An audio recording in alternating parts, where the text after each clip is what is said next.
G'day YouTube, Calorance here, hope you're keeping well.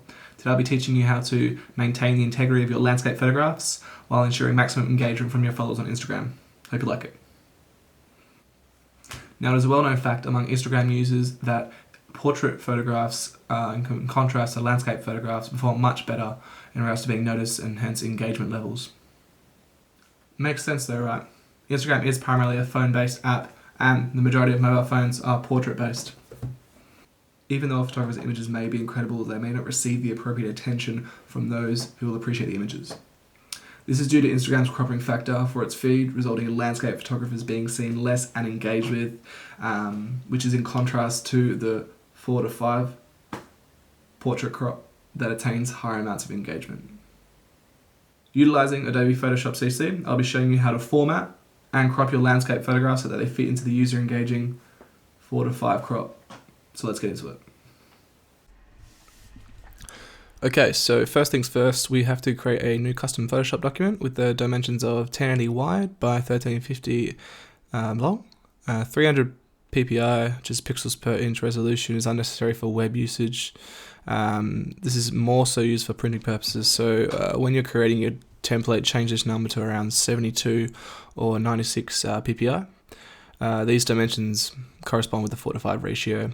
They're also important as they've been identified as optimal for viewer engagement within Instagram. Next, go to File and select Place Embedded and choose your image. This image will fill the background for the template not being used by the landscape image we want our viewers to see. To resize the image, just press Ctrl T to select the image and resize the image accordingly.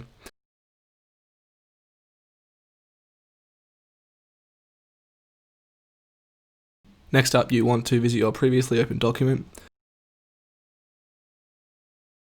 Go to Image and choose Canvas Size. That's where the magic happens. While in Canvas Size, change the unit of measurement to inches and add on, depending on your thickness that you're after of the border, add on 1 or 2 to the current width and height. This will provide the border for the image to visually separate it from the background in the final product. After this, simply click and drag the image onto the portrait template you created. Immediately convert this image into a smart object. This is important as it retains the quality of the image regardless of resizing. Press Ctrl T again to select this layer and resize and center so that the image with the borders is in view.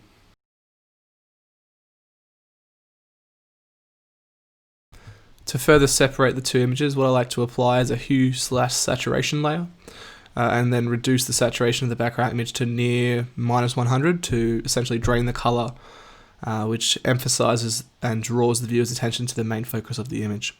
Apply the hue saturation layer by clicking this button, which pulls up the sliders for this layer. Clip this adjustment layer to the layer beneath it and make sure it is rearranged just above the background layer. Adjust accordingly.